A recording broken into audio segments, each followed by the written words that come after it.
Cher abonné Move, vous n'êtes pas encore identifié. Move vous propose 3 solutions. Solution 1, télécharger puis installer MoveFace sur votre smartphone, disponible sur Play Store. Sur Play Store, tapez MoveFace dans le champ de recherche. Cliquez sur MoveFace mobile et installez. Suivez les instructions en remplissant les différents champs qui s'afficheront. Solution 2. Rendez-vous sur notre site internet www.move.ga, cliquez sur l'onglet Identification et laissez-vous guider. Solution 3. Rendez-vous dans une agence Move munie d'une pièce d'identité officielle. CNI, permis de conduire, passeport, carte de séjour. Pour connaître votre statut, tapez étoile 131 étoile 100 dièse. Du groupe Etisalat. MoveFace, une innovation exclusive de Move Gabon.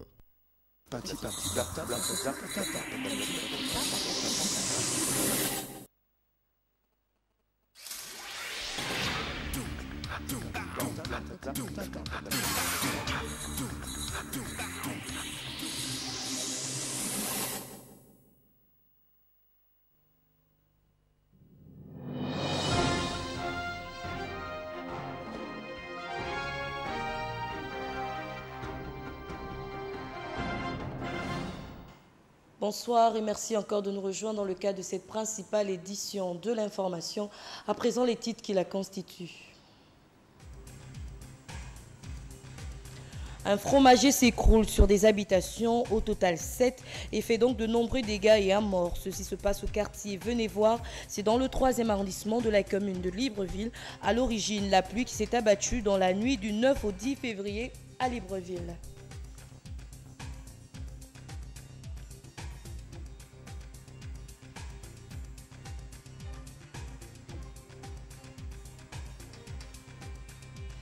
Cette maison emportée par les flammes au boulevard, c'est dans le 2e arrondissement de la commune de Libreville.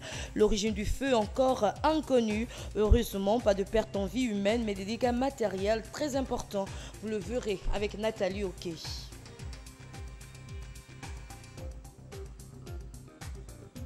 Dans le dossier de ce journal, nous reviendrons sur les nombreux cas d'insécurité enregistrés à Libreville à bord des transports en commun. 2 victimes témoigneront de cela dans quelques instants dans ce dossier qui portera la marque Francis Obam, Juliette Bayard.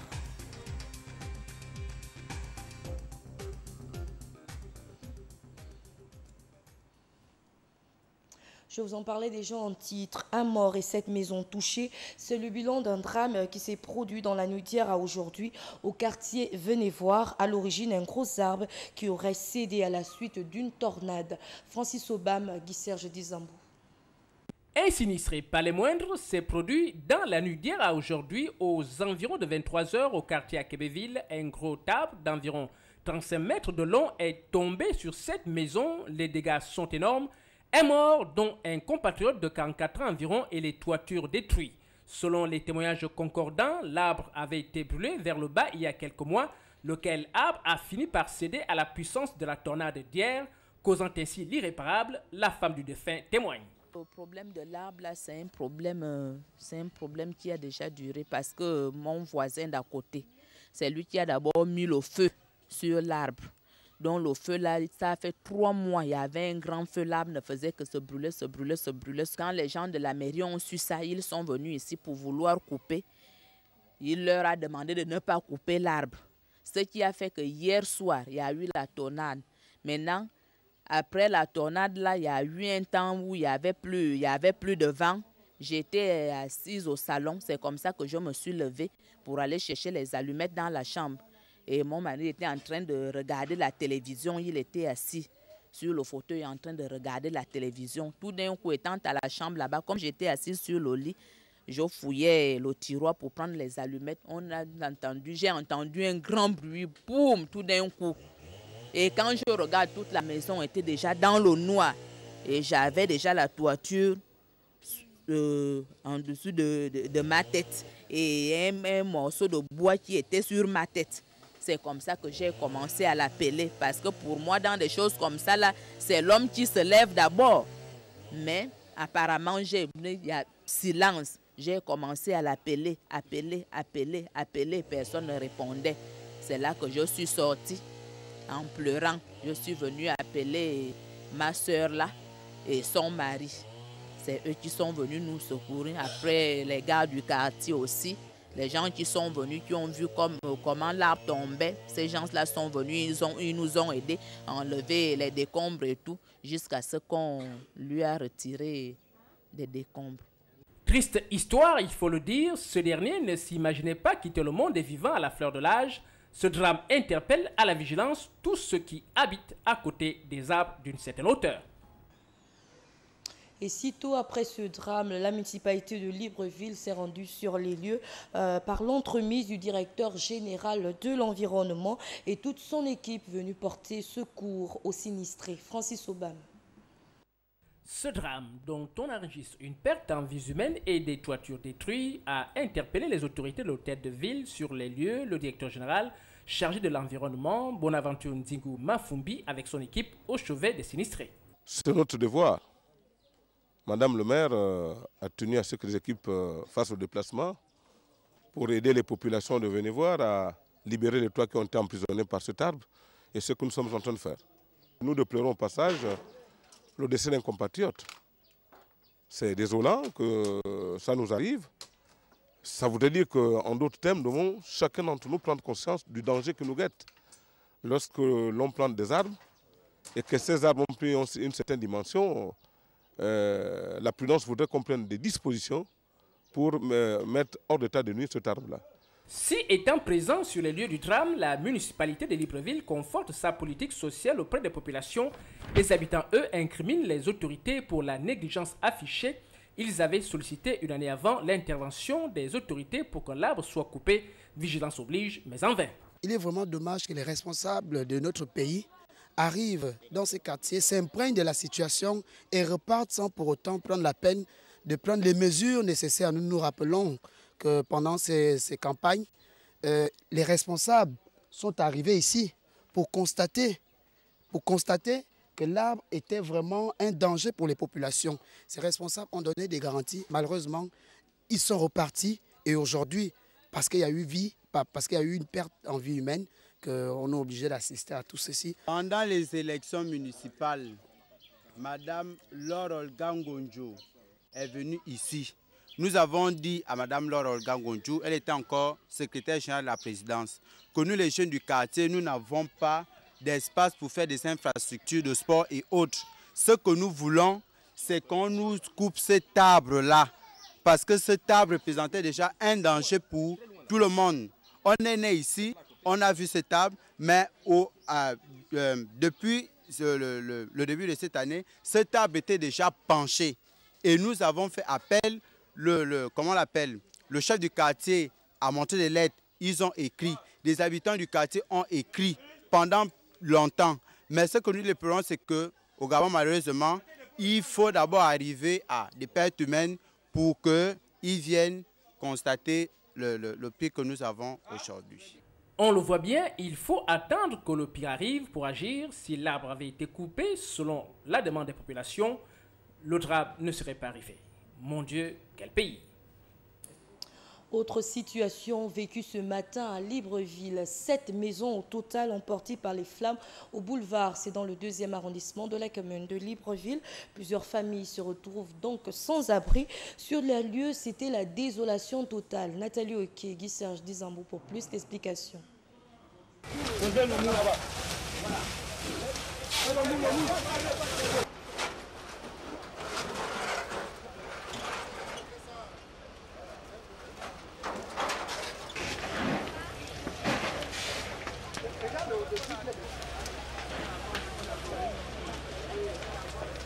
Voici l'ambiance qui a prévalu sur le site de ce violent incendie qui a ravagé 7 habitations spontanées au quartier Boulevard. C'est dans le 2e arrondissement de la commune de Libreville.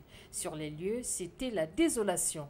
Malgré les moyens logistiques et techniques des agents des sapeurs-pompiers déployés sur les lieux pour circonscrire les flammes, aucune habitation n'a pu être sauvée.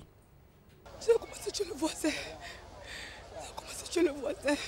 Après on a mis la fumée. Après la fumée, c'est le feu. Je suis les enfants, je suis sorti dehors. Je suis restée comme ça. Je je suis resté comme ça. J'ai tout perdu. En grosso modo, ça peut, estimation, on va dire 10 ans. Ouais. Je dormais, donc du coup, j'ai été alerté de quoi il y a le feu. Bon. En partant, ça avait déjà presque pris la moitié de la maison, quoi. On a essayé de prendre des seaux, histoire comme ça d'éteindre, mais bon. Vous savez, la violence du feu, on n'a pas pu résister, et puis voilà. Sur le site, aucune perte en vie humaine n'a été déplorée par les familles sinistrées. Les flammes ont tout emporté sur leur passage.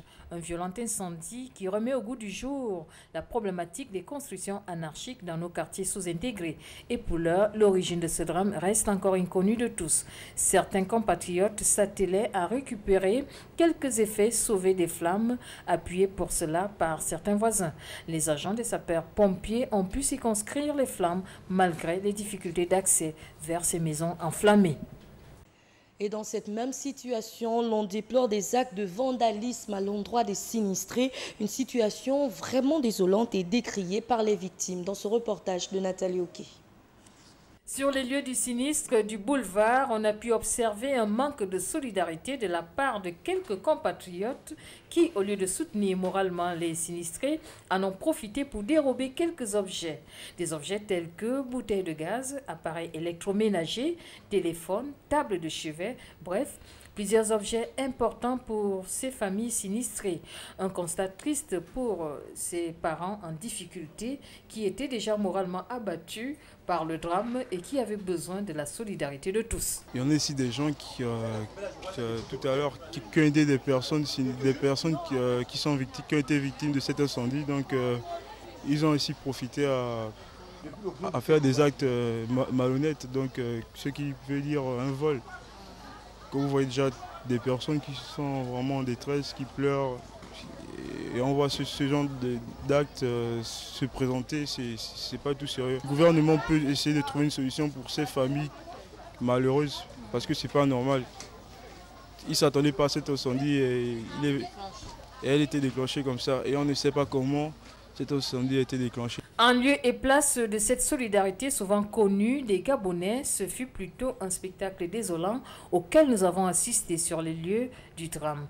Les pertes de ce sinistre se chiffrent à plusieurs centaines de milliers de francs et en attendant le passage sur les lieux des experts des affaires sociales pour une aide éventuelle, ces compatriotes se feront héberger par le voisinage.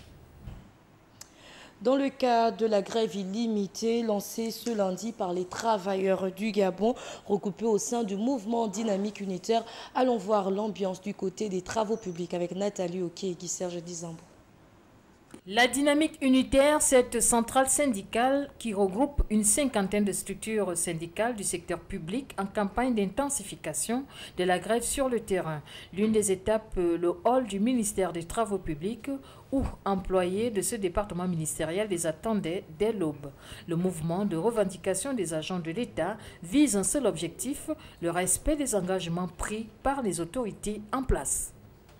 Il y avait déjà un mouvement de grève sur le plan sectoriel que le ministère, les personnels du ministère observent depuis, suivant les revendications sectorielles qui n'ont jamais trouvé une résolution objective, et que la tutelle a autant toujours observé un mutisme quant au traitement des problèmes posés par les partenaires sociaux. Mais la dynamique ayant déposé un préavis de grève générale après un mutisme observé de 8 jours par le Premier ministre, parce qu'il aurait pu répondre du moins 48 heures après pour peut-être atténuer ce qui devait se suivre. Mais il ne l'a pas fait. C'est en fait la conséquence de n'avoir pas voulu vraiment répondre 48 heures après le dépôt du préavis de grève et encore moins les 8 jours qui se sont épuisés. Alors l'Assemblée générale a décidé samedi passer d'une grève générale. Pour l'heure, nous sommes au deuxième jour de cette grève déclenchée par la dynamique unitaire, un mouvement qui est coordonné sur le terrain par les délégués des personnels. La plupart des administrations évoluent désormais timidement du fait du mécontentement des employés de l'État. Reste maintenant aux autorités de la République de matérialiser les décisions prises en amont. Même son de cloche du côté du ministère de l'Agriculture. Constat de cette situation avec Nathalie Ouké et Guy Serge Dizambou. Au deuxième jour de la grève illimitée des agents de l'État, les effets sont palpables sur le terrain. Les administrations du secteur public adhèrent massivement au mouvement déclenché par la dynamique unitaire. Au ministère de l'Agriculture, ce mouvement est bel et bien suivi par tous. Seul le secrétariat de ce département ministériel est en activité. Le mouvement est suivi, mais pas totalement, puisqu'il n'y a pas assez de gens. Mais dans les élections, toutes les élections sont déjà fermées, sauf les gens du secrétariat général qui sont un peu dans les bureaux. Mais toutes les directions sont déjà fermées. Vu la preuve que nous sommes là, c'est pour ça. Nous sommes des responsables, nous ne sommes pas des voyous et nous ne sommes pas dans la rue pour casser. Nous sommes juste pour revendiquer ce qui nous revient de droit. Je peux dire en général que la grève est suivie. La grève est suivie et si nous sommes là aujourd'hui, puisque hier nous ne pouvions pas être là parce que nous étions reçus par le Premier ministre, nous sommes venus mettre en place le piquet de grève au niveau de notre administration. Nous sommes là depuis hier, vous voyez vous-même. Nous ne travaillons pas. Ils ne peuvent pas nous chasser, nous sommes chez nous. C'est chez nous. Nous sommes au ministère. L'agriculture, c'est chez nous. La grève est donc lancée sur toute l'étendue du territoire national, malgré les intimidations des autorités à travers les menaces par des agents de forces de l'ordre et de sécurité. Parlons de toute autre chose à présent. Déguerpi, il y a quelque temps déjà, les commerçants exerçant sur les trottoirs du côté du marché de Montbouet ont vite fait de réinvestir les lieux. J'y arrive. Constat de cette situation avec Juliette Bayard et Guy Serge Dizambou. Chasser le naturel, il revient au galop. L'adage aurait toute sa raison d'être ici au marché Montbouet, où les commerçants déguerpis de la chaussée, il y a quelques jours seulement, ont réinvesti les lieux. Les raisons, ils en ont et les évoquent sans crainte. Lorsqu'ils trouvent les bouts de pain, ici, tu ne peux pas donner un singe la banane et tu vas récupérer facilement. Donc, ils trouvent les bouts de pain ici, c'est pour cela qu'ils reviennent. Et ça nous en fait ici, ça nous embête, on n'arrive pas à exercer notre commerce. Les usagers qui ont librement circulé à pied ou en voiture il y a quelques jours tombent des nues, mais reconnaissent que ces commerçants n'ont d'autre choix. Il faut que la police doit faire tout nécessaire pour finir ça. Ils n'ont pas là où aller, ils n'ont pas d'emplacement, ils sont obligés de revenir sur la route. Ça nous pose des problèmes, mais nous n'avons pas le choix. Ils se débrouillent aussi, comme tout Gabonais, comme tout être humain. Ils se débrouillent, on n'a pas le choix. C'est ça, le problème c'est de leur trouver les places. Comme ça, ils vont s'installer et vendre. Les usagers du marché Montbouet, comme d'autres observateurs, souhaitent y circuler librement, tout en souhaitant la construction d'autres marchés. Hier encore, nous vous avons présenté un coup de gueule d'un compatriote relatif au non-paiement des aides de secours annuelles des cas sociaux. Nos reporters se sont rapprochés des services concernés pour plus ample information. C'était du côté de la CNAMJS. Leur réaction dans ce reportage d'Arnaud Manza et Guy Serge Dizambou. Le compatriote n'a pas été patient. Il faut dire qu'au terme de la loi 9 qui modifie de août 2014, qui modifie certaines dispositions de la loi de l'ordonnance 22, la CNAMJS est désormais chargée de la distribution des aides sociales. Depuis le mois de novembre 2014, il y a un transfert de compétences en termes de dossiers entre l'OFNAS et la CNAMJS. Et en fin décembre 2014, l'OFNAS a liquidé pour la dernière fois les aides sociales en ce qui concerne les personnes en situation de handicap, les veuves, les orphelins et les personnes âgées pour ces catégories-là. Donc le lancement officiel du paiement est intervenu le 22 janvier par M. le ministre de la Protection sociale, M. Jean-Pierre Riba, et aujourd'hui le paiement est effectif sur l'ensemble du territoire national. Je constate simplement que ce compatriote était passé à la CNAMJS suite à l'information qui lui avait été donnée au mois de décembre. C'est l'occasion de lui rappeler qu'au jour d'aujourd'hui, les aides sont liquidées, qu'il se rapproche du centre social d'Akébé pour l'estuaire et des coordinations des affaires sociales à l'intérieur du pays pour avoir la bonne information sur le paiement effectif de son droit. Préciser que c'est quand même beaucoup d'argent que l'État a mobilisé. Pour les veuves et les orphelins, ils sont au nombre de 3 319 sur l'ensemble du pays, pour un montant de 248 25 000. Pour les personnes âgées, c'est plus de 2849 personnes, pour une valeur de 213 175 000 francs. Pour les personnes en situation de handicap, c'est 5 579 sur l'ensemble du territoire national pour un montant de plus de 418 millions. Donc, il faut qu'il se rapporte. Toujours pas de solution pour les trous béants à ordures, un phénomène qui tend à se généraliser dans la ville. Les crevasses contribuent bien évidemment à la dégradation de la chaussée. Constat de cette situation avec Arnaud Manza et Guy Serge Dizambo. Laisse-t-on délibérément cette situation pourrir? Longtemps décréés, ces trous béants à ordures n'inquiètent toujours pas les pouvoirs publics. Ce qui, désormais, devient un phénomène, se développe dans la ville comme si cela était normal. À telle enseigne que sur plus de 100 mètres, il n'y a plus l'ombre d'un seul bac à ordures, du moins dans certains quartiers comme ici au Cocotier.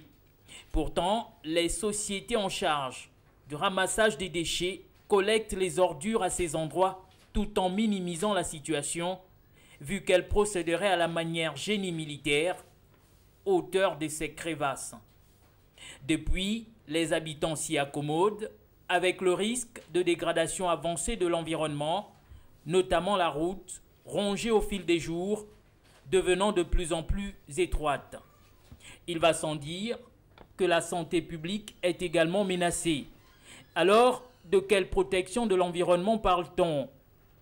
Révisiter la politique en matière de salubrité serait la bienvenue, mais d'abord, trouver un remède aux tensions qui sévissent du côté de Mindoubé entre les agents et la direction des services chargés de l'assainissement de la ville. Ouvrons à présent le dossier de cette édition d'information pour parler de l'insécurité qui est toujours d'actualité. Chansia, une jeune gabonaise âgée de 21 ans, a été victime d'une agression à bord d'un taxi. Une situation qui pousse véritablement à la réflexion. Francis Obam, Juste Njana, pour plus d'explications. L'insécurité prend des proportions inquiétantes à Libreville. Miyagi Marie Chansia, une compatriote, la vingtaine révolue, a été victime d'une agression, pire, d'une tentative d'assassinat à bord d'un taxi. N'eût été la bonté divine, cette dernière aurait perdu la vie. J'ai emprunté un taxi, je suis montée, j'ai demandé 1000 francs hôpital général. Je suis montée dans le taxi, j'ai eu un coup de fil de mon ami, lui et moi on s'est discuté, après j'ai raccroché. C'est comme ça, arrivé à l'échangeur de Sotega, il y avait 2 gars derrière et le chauffeur. Parmi les gars qui étaient derrière, il y a un qui m'a sérieusement étranglé, il m'a étouffé. Il a dit je ne bouge pas, je n'ai pas bougé. Je lui ai dit non, j'ai l'argent et 2 téléphones dans le sac. Il m'a giflé à l'oreille, il m'a dit non, il ne veut pas l'argent ni les téléphones. C'est là où le chauffeur a dit non, on va t'emmener au Cap. Moi on ne va rien te faire, on t'emmène juste au Cap. C'est comme ça, j'ai dit, vous allez m'emmener au Cap faire quoi? Il a dit, non, ne bouge pas. C'est comme ça, j'ai commencé à bouger. Il a commencé à me mettre les couteaux un peu de partout. Comme vous voyez, aux fesses aussi, j'ai les points de suture. En fait, tout le total, j'ai 13 points de suture. Et les égratignures aussi, c'est comme ça. Vers le boulevard, là, je me débattais, j'ai mis les mains au taximan sur les yeux. C'est comme ça, il bougeait. On sortait de la route, on rentrait, on sortait. C'est comme ça, j'ai réussi à sauter. Bon, comme il a fermé les barrières, il a coincé les portières. J'ai sauté par les trucs des vitres. Là, il y a un qui m'a attrapé le pied à l'intérieur. Donc, le temps que le taxi filait, moi aussi, j'ai traîné au sol. C'est comme ça, celui qui était à l'intérieur m'a lâché. Et tout de suite, je suis tombée et j'ai perdu connaissance. C'est là d'où un gars de bonne foi m'a ramassé. Ils m'ont mis à l'hôpital général. Elle se retrouve aujourd'hui avec 13 points de suture du fait de la méchanceté de ceux qui croient avoir le droit de vie ou de mort sur d'autres citoyens. L'insécurité, manque de sécurité et état de ce qui est incertain. Le phénomène alarme les populations qui, désormais, ont les yeux rivés vers les dirigeants pour que des mesures véritables soient prises sur la question. Le Gabon est un pays de paix, mais la paix sans la sécurité n'est qu'une illusion. Chansia a véritablement eu sa chance sur ce coup-là. Elle n'est d'ailleurs pas la seule. Revenons sur un autre cas d'insécurité à bord d'un taxi avec Juliette Bayard et Guy Serge Dizambo. Le phénomène tend à se généraliser. Les cas d'agression avec et ou à bord des transports en commun. Après la jeune Nyamama Salastela Pamela, le 29 janvier dernier, un autre cas a été signalé ce 9 février 2015. Ces chauffeurs de taxi d'un autre genre s'attaqueraient particulièrement aux jeunes filles dont les organes seraient plus prisés ou peut-être considérés comme des proies faciles. Avant l'épisode de Marie Chancia Nyangui, un autre cas, retour sur son histoire. La nuit des mardis, je suis allée assister une sœur qui a perdu son beau-père à la CNI. Je suis allée veiller. Aux environs de 21 h, j'ai demandé à ceux que je voulais déjà rentrer. Son amie et elle m'ont accompagné jusqu'au Carrefour CNI. Ils ont arrêté un taxi en demandant 1500 fromages, un ciban après le fromager. Le taximan a klaxonné, je suis montée. Après, au lieu qu'il fait le son CI, j'ai remarqué qu'il roulait avec moi pour aller vers l'Inakiri. J'ai commencé à demander que le chauffeur, vous m'amenez où? Est-ce qu'en passant par là-bas, on va sortir au fromager Nzayon? Il ne parlait pas. Chauffeur, vous m'amenez où? Il a commencé à me gronder dessus. Ferme ta bouche. C'est comme ça, j'ai essayé d'ouvrir la portière. Il a verrouillé toutes les portières. J'ai commencé à crier. Il m'a tapé le coup de poing. C'est comme s'il m'a mis le couteau au cou. Si tu continues à crier, je te découpe. Aujourd'hui, tu vas mourir. Tout porte à croire que le phénomène de crime rituel reprend de l'ampleur à Libreville et les taximens, tout comme d'autres transporteurs chargés de basse besogne, ignorent qu'un système de repérage pourrait les freiner dans leur course. Les transporteurs urbains, selon certaines indiscrétions, seraient des complices, sinon eux-mêmes les auteurs de ces actes de braquage et bien pire, enregistrés à Libreville. À ce sujet, que pensent donc les incriminés? Après plusieurs témoignages sur les actes de braquage, d'enlèvement et bien d'autres faits sur la population par les transporteurs urbains lorsqu'ils empruntent un taxi, et ce quelle que soit l'heure, le plus grand nombre se serait accordé à dire que les transporteurs urbains sont les complices des auteurs de l'insécurité, si ce n'est eux-mêmes les responsables, toute chose refutée par les incriminés. Mon prix dit qu'on traque des bandits là, parce que c'est pour gâter le nom de toutes les taximètres. C'est pas bien. C'est vrai, nous sommes là pour travailler, on est là pour la population. Mais braquer un jour ton propre passager, pourquoi? Les taximans ne sont pas impliqués dedans. La plupart, ce sont les voleurs même qui prennent le taxi des gens pour aller agresser. Parce que plusieurs fois, nous-mêmes, nous sommes agressés. Quand on part faire la déclaration, quand on nous agresse, on prend le taxi pour aller faire des agressions. Donc les gens disent que ce sont les chauffeurs de taxi qui font ces genres d'agressions. Le chauffeur de taxi lui-même en âme et conscience n'est pas un voleur.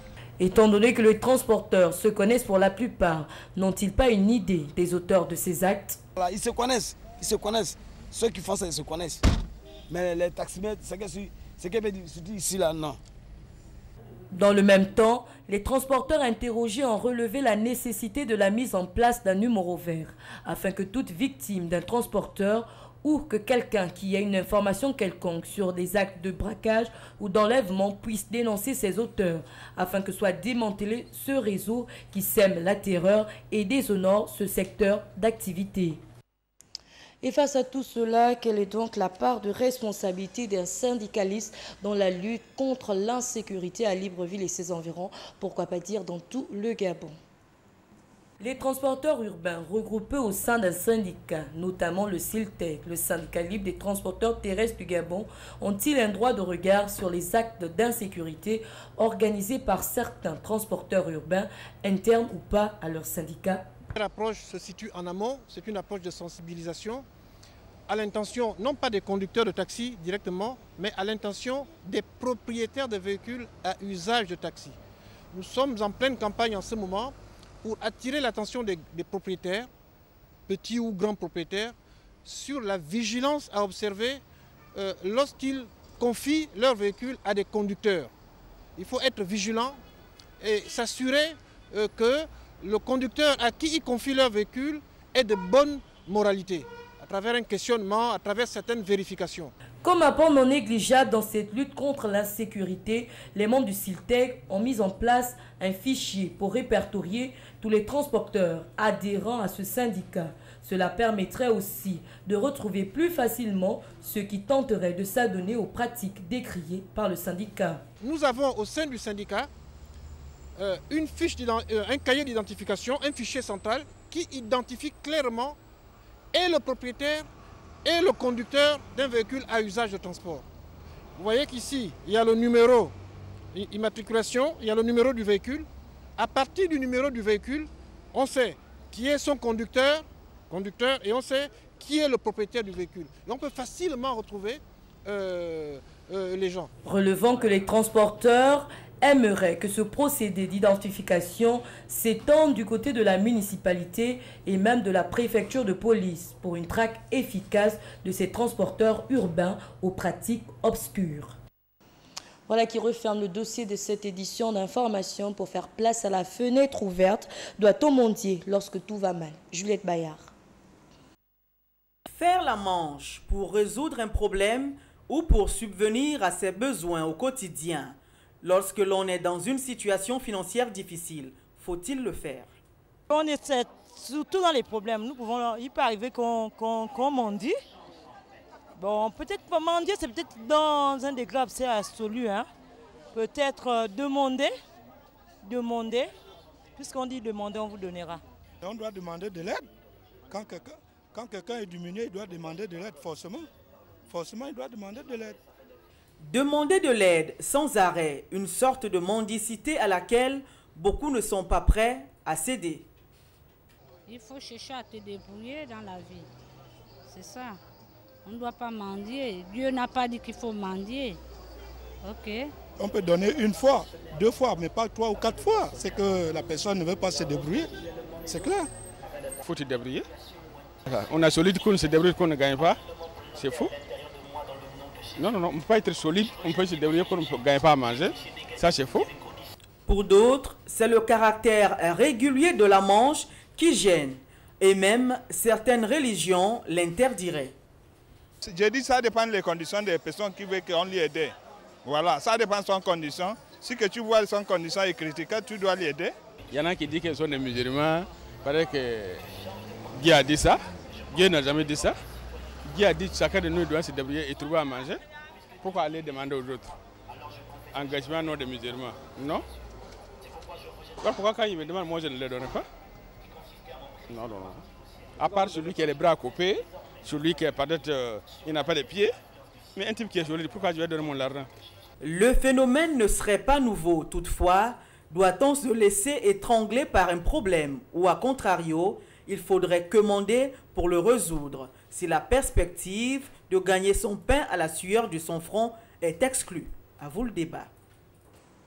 Le débat se poursuit donc dans vos ménages. La question du jour à présent, quelle équipe a remporté la 3e place lors de la CAN Orange 2015 en Guinée équatoriale? Quelle équipe a remporté la 3e place de la CAN 2015? La RDC contre la Guinée équatoriale, monsieur. Je pense le Congo. Ben, c'est Côte d'Ivoire quand même. Aucune idée. Je ne sais pas. Je ne suis pas sportif. C'est le Congo démocratique. Moi, et soit déjà là, ça m'est difficile un peu. La RDC? C'est donc la RDC, la République démocratique du Congo, qui a obtenu la 3e place. La 2e place, rappelons-le, a été détenue par le Ghana et la 1re place par la Côte d'Ivoire. La page éphéméride à présent.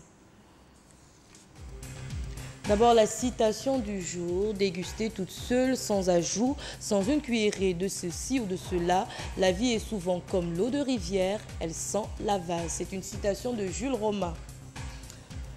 Le proverbe du jour à présent, une pirogue n'est jamais trop grande pour chavirer.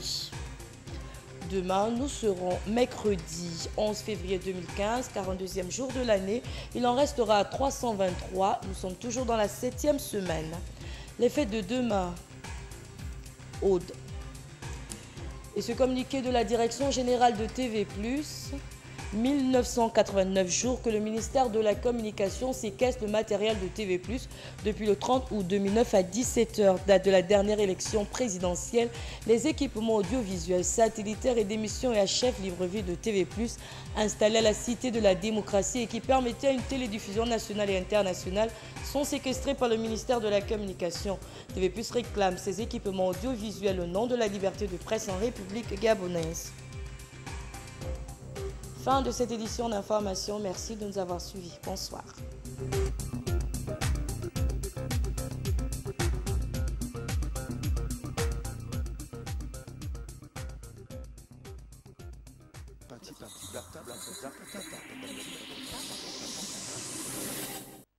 Vous n'êtes pas encore identifié. Move vous propose 3 solutions.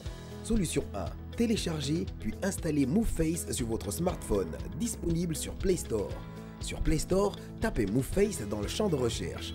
Cliquez sur MoveFace mobile et installez. Suivez les instructions en remplissant les différents champs qui s'afficheront. Solution 2.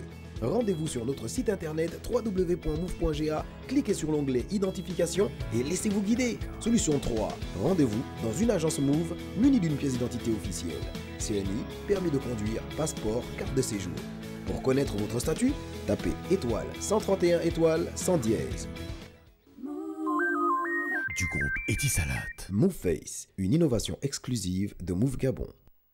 Parti.